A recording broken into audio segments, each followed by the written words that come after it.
Hello mga ka-traders, ako nga pala si Jay at isang forex traders na katulad mo. Okay. Um, I-topic lang natin kasi nung ako yung nagsisimula sa pagte-trade, alam niyo po ba na ang hinahabol-habol ko, kaya ako yung nagpalipat-lipat ng broker, ang hinahabol ko kasi diyan eh yung 100% deposit bonus. Yung tradable hindi yung virginity lang. Ano nga ba yung tradable? Yung tradable kahit na mawala yung iyong balance, for example kayo nag-deposit ng $100, dapat magiging 2 times yun. Dapat ramdam mo na naging 2 times yung iyong account. Di ba? Kunyari, naging 200. Hindi yung kapag natalo yung iyong 100, wala na rin yung magiging bonus. Ang tawag po doon ay marginity. Okay? Pinalalakas lang doon yung buying power mo. So, sa akin, nung nag-umpisa ako, ang hinahanap ko yung tradable talaga.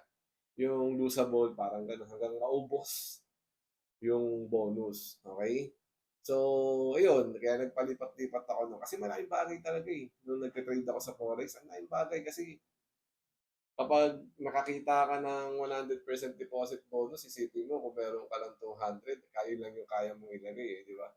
So, magiging 400, ang gandang ipang-trade sa Forex, di ba? Kasi maganda yung magiging iyong, um, una, siyempre, yung lot size mo. Pangalawa, siyempre, yung iyong ah, money management at risk management. Mas maraming pwedeng maging entry. So, ano nga ba yung entry by ano nga ba yung entry? Baka naman pag nag-entry kayo isang isang biglaan lang pangmayaman na. Hindi gano'n. Kumbaga ganito, pag nag-entry ka, kapag kayo ay gumagamit ng money management, kung kayo ay merong 100, make it 10 entry. Ano nga ba yung 10 entry? So, ibig sabihin, ang per entry mo ay kaya mo lang ipatalo ay $10. So ito sample lang naman 'to, hindi pa 'to yung 2% ng risk ng inyong, kabuuan ng inyong ng inyong, equity. Kasi 'di ba may 2% na yun lang yung kaya mo ipatalo kapag ikaw ay nagte-trade.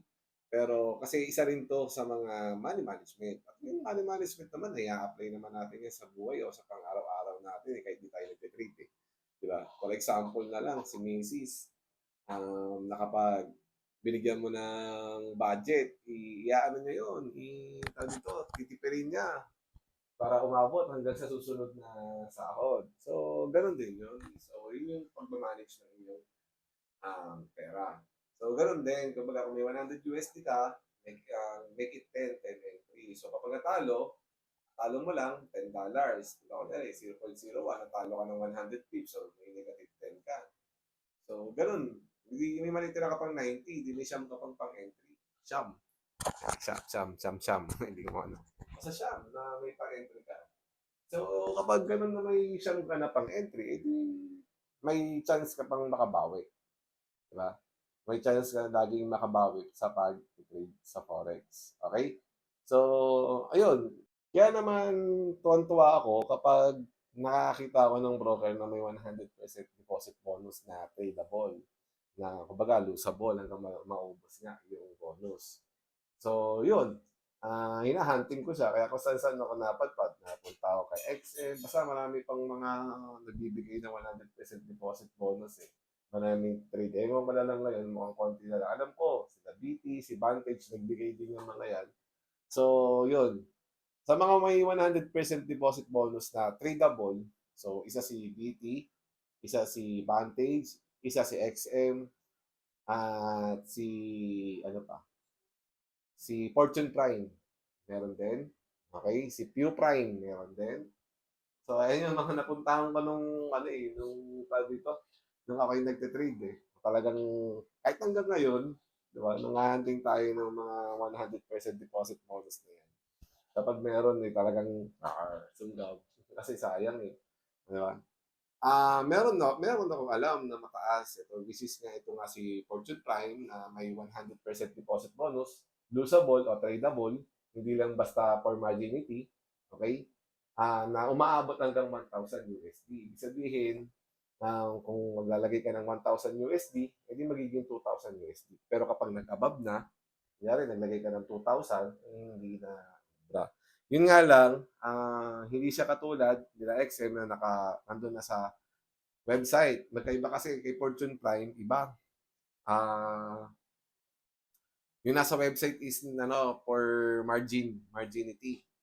Yun nga yung pinalalakas, yung buying power. Pero kung gusto mo na ng tradable, pwede mo akong i-message sa aking Telegram o kaya comment ka dito na pwede kitang bigyan ng 100% deposit bonus na aabot ng hanggang 1,000 USD tradable kaya or losable, hindi lang for marginity. Okay? So ilalagay ko diyan, pwede mo ako diyan o kaya message mo ako sa aking Telegram. Sa Telegram naman nagbibigay naman ako ng 100%. Nagbibigay naman ako ng signal, hindi 100% win rate yan ha. So, syempre, nagkakaroon pa rin ng talo. Hindi katulad, pero, di ba? Tulad ngayon, nagbigay ako ng signal, dalawa, edi pakak na pakak, di ba? Kung nandyan kayo, edi nadali. Nadali, di ba? Nadali, nakatipi. So, yun. Ano pa ba? Wala lang, na-topic ko lang yung ano, yung 100% deposit bonus. Kasi marami nagtataka eh. Ano nga ba yung 100% deposit bonus na yan? Meron pa nga nagreklamo sa akin, sabi, Sir Jay, bakit ganun? Um, naglagay may 100% deposit bonus naman yung broker na ginamit ko. Pero nung natalo yung ano ko, yung nilagay ko, wala nang hindi daw nagamit yung 100% deposit bonus niya. O ibig sabihin dapat may credit na kung magkano man yung amount na nilagay niya. Wala. Sabi ko kasi may dalawang klase kasi na 100% deposit bonus, which is nga yung marginity at saka yung isang tradable o losable bonus. So, pinaliwanag ko sa kanya, ayun. So, sa maraming hindi pa rin nakakaalam kung may pinagkaiba pa yun, malaki po pinagkaiba nun. Kasi sa tradable, talagang tumu 2 times, dumudoble ang iyong account. Sa marginity naman, pinalalakas lang nito yung buying power mo. Parang tumaas lang yung leverage mo, pero walang nadagdag sa iyong account. Okay? So, ayun yung pinagkaiba ng 100% deposit bonus na tradable at saka marginity. Okay? So, ayun lang.